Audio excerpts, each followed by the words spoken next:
Tristan, you know your way around the playoffs as well as anybody here. Kind of what's your overall message to this team going into this one? In this year, I think it's about which team can be the more physical team. And I think that you set that tone from the first 5 minutes of the game. Regardless of, it's a foul, you let the refs know that this is the style of basketball that we're going to play. And I think that's how you separate yourself and kind of make your mark for the journey to come. Part of the reason that you were brought back here, you felt like this team has gotten tougher and stronger and developed that mindset as the year's gone on? Yeah, and I think we have, especially with me,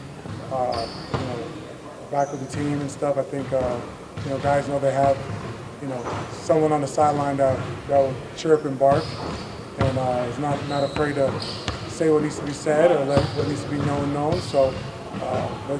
Someone I always think about that brought the physicality this season, that kind of carried a big load, and I'm extremely proud of, is Jay. Him playing, 77 of the games this year, carried a lot of load, especially when guys were out. I still feel like he should have been an All-Star, but I told him if you're not going to be a regular season All-Star, it's better be a playoff All-Star. That's where your name's made. You're talking about being able to chirp and bark from the sidelines, but having Max Strus and Jordan Ning, those kinds of guys, how have those guys also taken a role in that this season? Those are some tough guys. Max, I always call him the angry white guy. He's always he don't take shit from nobody, and that's what I love about him. I think that's the demeanor that he's kind of been brought up with, coming from DePaul and being cut. Being a two-way guy, earning a standard contract, so he earns that. He earned that right to kind of not take shit from nobody. Turn to George, a guy that people always doubt. Everyone questions whether he's in shape or not, but he was an Ironman this year, so he clearly shows that he's durable, he's reliable, and he's had big moments for us. So I think bringing those two guys in, plus myself, has kind of definitely helped toughen up our team. You mentioned the early message you guys can send to the refs about this is how we're going to play. And people don't like to talk about it, but how much impact can a whistle have on a playoff series? Man, one thing I've noticed in these playing games, the refs are calling the game how they're supposed to be calling it. In the playoffs, you're not getting those easy, chippy calls that guys are used to getting. Whether you watched the 2 games yesterday, there's guys on those teams that draw a lot of fouls and they didn't get to the free throw line as much as they usually do, because the playoff whistle is definitely different. And I think, with our practices and getting up and down, guys are not expecting no call. So go up and finish and get an and one if you're lucky to get the call. You were a Laker last year when Jared made the comment about the lights being too bright. You probably heard it. What did you think at the time you heard that far away? Listen, one thing about Jay, he's going to be true to himself. And, of course, with his first playoff, you probably didn't know what to expect.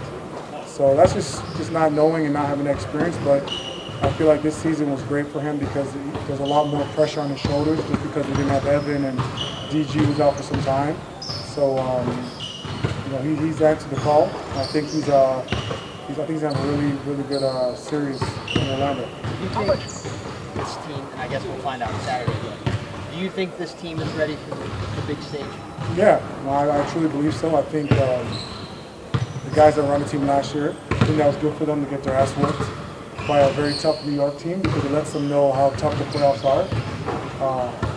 And for the veterans that came in, myself, Max, George, we've been in playoff series, been in a handful, whether up or down. We know what it takes, so I think it's a good combination of guys that have had success, but also guys that have had failure, that are hungry for more. What signs are you looking for, Tristan, leading into Game 1 and early on in Game 1 that let you know you guys are ready for it? Just be mentally locked into the game plan. We know this Orlando team. We know what their strengths are.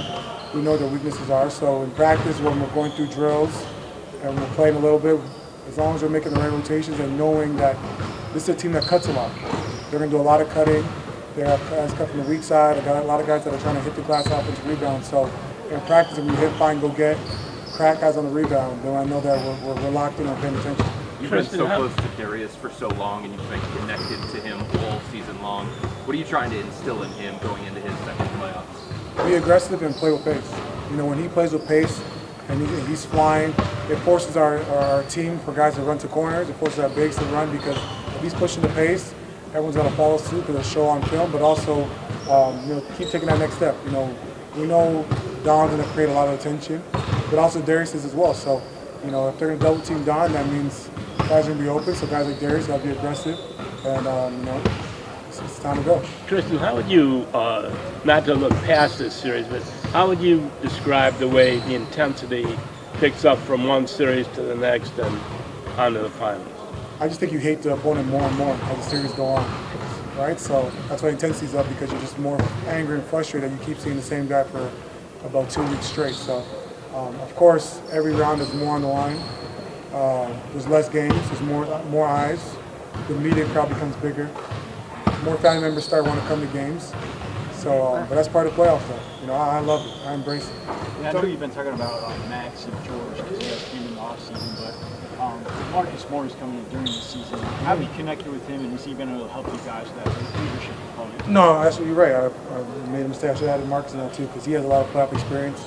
You know, us going to 7 games when he was with Boston, and him being a big part of that team, and playing a lot of minutes and being a big key part for the run that they made without Kyrie or Gordon Hayward. So he's another guy that we can all lean, that the team can lean on. So I think us four, especially the veteran guys, we can help these young guys, and then we're all 4 of us are guys where you could put in the game and make an impact.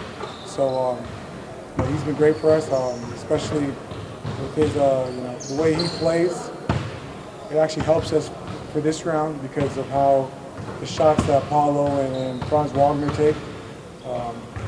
Marcus plays a similar game in terms of playing in the mid-range, a lot of post-up action. So it's actually good that we have him on our team because he kind of can get guys ready for that moment. Tristan, when you're preparing for a playoff series, what do you glean from like regular season matchups? You know, Cavs split with Orlando in those 4 games. Like, is there a lot of weight to preparing for a team by going back and looking at your previous games, or is it just a completely different process? No, I think for a team like Orlando, they're a young team, you know, so they're a team where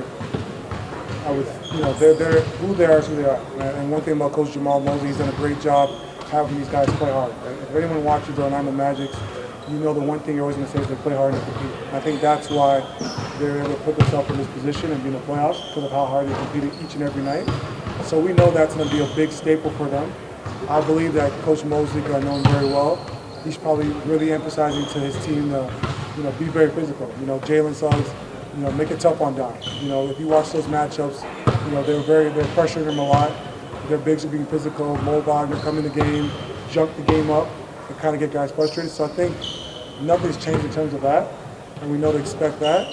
And whatever else wrinkles they want to add, I think it's a game of chess, but that's the blueprint is who they are. Who they are is a team that's going to play hard and physical and try to get under your skin. So we just got to be mentally tough and throw the first punch. When you and the other guys who have that playoff experience are trying to impart some knowledge and things with the younger guys who had last year, how much does last year's experience for them play into how you're able to maybe teach them up or have those conversations with them?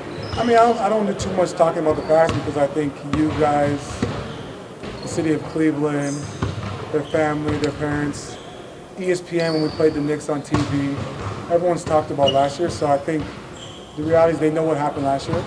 The one thing I would say is that stands out is just the physicality. So I think it's not much to be said, but I think it's another series similar to the Knicks series where it's like this is what the playoffs is about, physicality, right? So if we can take care of business in this series, I think it's a good stepping stone to what lies ahead. You mentioned Last question. You mentioned that we're playing games, there haven't been as many chippy free throws. Orlando shoots a lot of free throws. How many of their free throws are of the chippy variety? You want me to start a whole beef I'm shit, just huh? wondering. I don't know. I mean, listen, at the end of the day, I think the 2 games we lost, we fouled a lot, unnecessary fouls in terms of swipe downs, unnecessary fouls. There's a lot of fouls that were like self-inflicting wounds. But I think the 2 games that we did win, we weren't doing that. So if we can keep our hands back, block shots, if you block shots, if you get a steal, you better get it. Because if they call foul, then you're in the wrong. So that's what we're looking at. All right, thank you.